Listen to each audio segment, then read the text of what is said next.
क्यों 7 भाइयों ने अपनी ही बहन को मारकर उनका मांस खाया। एक गांव में 7 भाई और एक बहन रहते थे। उनके माता पिता का बचपन में ही देहांत हो गया था, लेकिन भाइयों और बहन ने मिलकर अपनी जिम्मेदारियों को समझ लिया था। भाई रोज सुबह जंगल में शिकार के लिए निकलते और बहन घर पर रहकर खाना बनाती। एक दिन जब बहन सब्जी के लिए हरा साग काट रही थी, तभी उसकी उंगली तेज धार वाली चाकू से कट गई। खून तेजी से बहने लगा। उसने सोचा कि अगर भाइयों को यह पता चला तो वे बहुत दुखी होंगे, इसलिए उसने यह खून अपनी साड़ी से पोंछने की कोशिश की। लेकिन जब यह संभव नहीं हुआ तो उसने खून को उसी साग में मिला दिया जो वह बना रही थी। शाम को जब भाई शिकार से लौटे और खाना खाया तो उन्हें साग का स्वाद असाधारण रूप से स्वादिष्ट लगा। उन्होंने बहन की बहुत प्रशंसा की और कहा कि उन्होंने इतना स्वादिष्ट साग पहले कभी नहीं खाया। अगले दिन भाई जंगल में शिकार के दौरान भी उसी साग के स्वाद के बारे में चर्चा कर रहे थे। घर लौटने पर उन्होंने बहन से पूछा कि उसने साग में ऐसा क्या मिलाया था। पहले तो बहन ने टालने की कोशिश की, लेकिन बड़े भाई के जिद करने पर उसने सच बता दिया कि उसकी उंगली कट गई थी और खून साग में मिल गया था। अब भाइयों के मन में बहन की मांस खाने की लालसा जाया। जब बड़े भाई ने अपनी बहन से उस स्वादिष्ट साग के बारे में पूछा तो बहन ने झिझकते हुए कहा कि मैं साग काट रही थी और मेरी अंगुली कट गई और खून साग में मिल गया था। इतना सुनने के बाद बड़े भाई के मन में पाप उपजा और उन 6 भाइयों के पास जाकर बोला कि अगर इसके खून की चंद बूंदें इतनी स्वादिष्ट थीं, तो इसका मांस कितना स्वादिष्ट होगा। उन्होंने योजना बनाई कि वे बहन को शादी का झांसा देकर जंगल ले जाएंगे और मार डालेंगे, फिर उसका मांस पकाकर खाएंगे। लेकिन सबसे छोटा भाई यह सब सुनकर दुखी हो। वह अपनी बहन को बचाना चाहता था, लेकिन 6 भाइयों के सामने अकेला कुछ नहीं कर सकता था। अगले दिन बड़े भाई ने बहन से कहा, हमने तुम्हारे लिए एक अच्छा वर ढूंढा है, चलो उसे देखने चलते हैं। बहन शादी की बात से बहुत खुश हुई और तुरंत तैयार होकर भाइयों के साथ चल पड़ी। चलते चलते जब बहन थक गई तो उसने पूछा, भैया मेरा ससुराल अभी कितना दूर है। बड़े भाई ने कहा, बस कुछ ही दूर। और आखिरकार वे एक ऊंचे टीले पर पहुंचे। वहाँ भाइयों ने बहन को एक खंभे से बांध दिया। अब बहन समझ गई कि वे उसे मारने वाले हैं। वह रोने लगी और ईश्वर को पुकारने लगी। बड़ा भाई सबसे पहले धनुष उठाकर तीर चलाने को हुआ, लेकिन बहन ने करुण स्वर में कहा, मारो मारो भैया, छाती में लक्ष्य करके। भैया छाती में लक्ष्य करके तुम्हारा तीर, तुम्हारा धनुष जंगल को जाएगा। बड़े भाई ने तीर चलाया, लेकिन उसका निशाना चूक गया। फिर दूसरे भाई ने तीर चलाया, लेकिन वह भी निशाना चूक गया। इसी तरह 6 भाई एक एक करके तीर चलाते रहे, लेकिन हर बार निशाना चूक जाता। अब तीर चलाने की बारी छोटे भाई को आई। छोटा भाई नहीं चाहता था कि हम अपनी बहन के ऊपर तीर से वार करें, लेकिन 6 भाइयों ने उसे धमकाया कि अगर उसका निशाना चूका तो वे उसे भी मार डालेंगे। बहन नहीं चाहती थी कि हमारे वजह से छोटे भाई की जान भी खतरे में आ जाए, इसीलिए बहन ने छोटे भाई की जान बचाने के लिए कहा, मारो भैया, छाती में लक्ष्य करके तुम्हारा तीर मेरी छाती में लग जाए। छोटे भाई ने रोते रोते तीर चलाया और इस बार तीर बहन की छाती में जा लगा। बहन दर्द से छटपटाने लगी और कुछ ही क्षणों में उसके प्राण निकल गए। 6 भाइयों ने मिलकर बहन के शव को टुकड़ों में काट दिया और उसका मांस पकाने लगे। लेकिन सबसे छोटा भाई अपनी बहन का मांस नहीं खा सकता था, इसलिए उसने चोरी छिपे कड़ाही में कुछ मछलियाँ और केकड़े डाल दी और जब खाना परोसा गया तो वह चुपके से अपनी बहन के मांस को जमीन में गड्ढा खोदकर दबा दिया। कुछ साल बाद जहाँ बहन का मांस दबाया गया था, वहाँ एक बांस का पौधा उग आया। वह धीरे धीरे एक बड़े झुंड में बदल गया। कुछ साल बीते, एक दिन एक महात्मा वहाँ से गुजर रहे थे। तब उनकी नजर उस बांस के पेड़ पर गई। उन्हें ये बांस का पेड़ बाकी बांस के पेड़ से कुछ अलग दिखाई दे रहा था और इस बांस के पेड़ से एक अजीब दिव्य शक्ति का आभास हो रहा था। महात्मा ने सोचा कि क्यों न इस बांस के पेड़ से एक बांसुरी बनाई जाए ताकि मैं गांव गांव बजाकर भिक्षा मांग सकूं। और यह सोचकर महात्मा ने बांस के एक टहनी काटकर एक बांसुरी बनाता है और बांसुरी बनाने के बाद वह एक गांव की ओर निकल पड़ता है। किस्मत का खेल देखो, यह महात्मा उसी गांव में भिक्षा मांगने पहुंच जाता है जहां उनके 7 भाइयों का घर होता है। जब महात्मा बांसुरी बजाते हुए बड़े भाई के दरवाजे के पास पहुंचा तो बांसुरी से आवाज आई, यही है दुश्मन सबसे बड़ा, बड़े भाई के घर नहीं। बाजो रे बांसुरी, दया प्रेम सब छोड़कर रिश्ते में यही दाग लगाया है। जब बांसुरी से यह आवाज आता है तो महात्मा भी हैरान हो जाता है, लेकिन इसे भी ज्यादा हैरानी इसके बड़े भाई को होता है, क्योंकि बड़े भाई समझ जाता है कि इस बांसुरी से आ रही आवाज मेरी छोटी बहन का है, जिसको हम 7 भाइयों ने जंगल में मारकर खा गए थे। इसे आगे की गांव वाले के सामने बड़े भाई का पोल खुलता। वह महात्मा को आगे भिक्षा मांगने को कहता है। महात्मा जब जब किसी बड़े भाई के घर भिक्षा मांगने जाते, बांसुरी यही गीत गाने लगती। यह सुनकर भाइयों के दिल में भय समा गया कि उनकी काली करतूत सबके सामने न आ जाए, और इसी कारण से महात्मा को बड़े भाइयों ने अपने पास से भगा देता। और जब महात्मा छोटे भाई के घर पहुंचे तो बांसुरी से मधुर धुन में आवाज आई, बाजो रे बांसुरी, मेरे सबसे छोटे भाई के घर, मन की बात मन में छुपाकर युग युग से रखा है। यह धुन सुनकर छोटा भाई भावुक हो गया। उसके मन में एक अजीब सी हलचल हुई।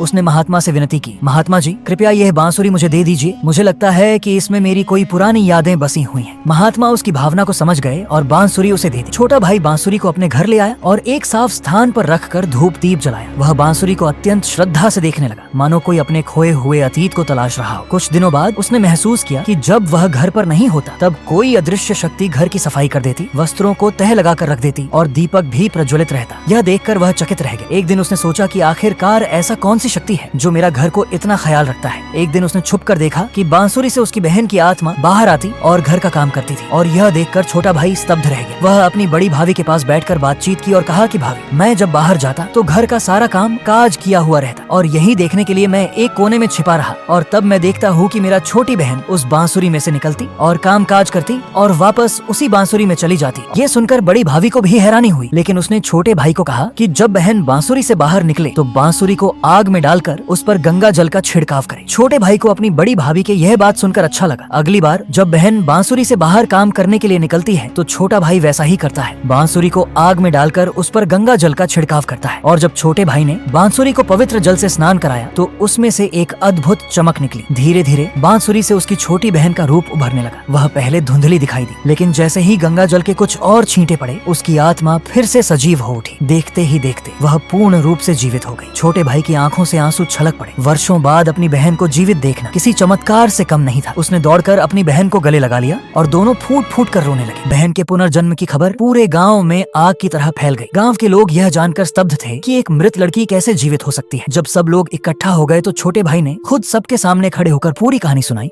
मेरे 6 भाइयों ने मेरी छोटी बहन को सिर्फ अपने स्वाद की लालसा के लिए मार डाला था। उन्होंने उसे जंगल में ले जाकर निर्दयता से बंधक बनाया और फिर उसकी हत्या कर दी। जब उनका निशाना चूकने लगा तो उन्होंने मुझसे मेरी ही बहन को मारने के लिए मजबूर किया। मैं चाहकर भी कुछ नहीं कर सका और अपनी ही बहन की छाती में तीर मार दी, लेकिन उनका पाप यहीं खत्म नहीं हुआ। उन्होंने उसकी लाश को टुकड़ों में काटकर उसका मांस पका लिया और खा भी लिया। यह सुनकर गांव वालों के रोंगटे खड़े हो गए। लोगों के मन में क्रोध की ज्वाला फूट पड़ी। हर कोई उन 6 भाइयों को घृणा से देखने। गांव के बुजुर्गों ने आपस में बातचीत की और फिर उन्होंने निर्णय लिया, जो व्यक्ति अपने ही खून का गद्दार हो, जो अपनी बहन की हत्या कर उसके मांस को खा सकता हो, उसे इस गांव में रहने का कोई अधिकार नहीं। इन पापियों को तुरंत इस गांव से निकालकर उसी जंगल में भेज दिया जाए। गांव वालों ने 6 भाइयों को पकड़कर गांव की सीमा तक घसीटा और वहां उन्हें चेतावनी दी, आज से तुम्हारा इस गांव से कोई संबंध नहीं। अब तुम कहीं भी जाओ लेकिन इस गांव में कभी वापस मत आना। अगर कभी तुम्हारी परछाई भी इस गांव में देखी गई तो तुम्हें पत्थरों से मार मार कर खत्म कर दिया जाएगा। 6 भाई गिड़गिड़ाए माफी मांगने लगे, लेकिन किसी ने उनकी एक न सुनी। उनके सिर शर्म से झुक गए। गांव के लोगों ने उन्हें लाठी डंडों से मारकर खदेड़ दिया। वे भूखे प्यासे जंगलों में भटकने लगे, लेकिन कोई भी उन्हें अपने गांव में शरण देने को तैयार नहीं था। अंततः वे दर दर की ठोकरें खाते हुए जंगल में गुम हो गए और फिर कभी किसी ने उन्हें नहीं देखा। अब छोटे भाई और बहन गांव में खुशी खुशी रहने लगे। बहन को खोकर पाने का अनुभव छोटे भाई के लिए किसी वरदान से कम नहीं था। गांव वालों ने बहन को बेटी के समान सम्मान दिया और उसकी देखभाल की। अगर आपको यह स्टोरी अच्छा लगा है तो चैनल को सब्सक्राइब कर पीछे के सारे पार्ट को जरूर देखें।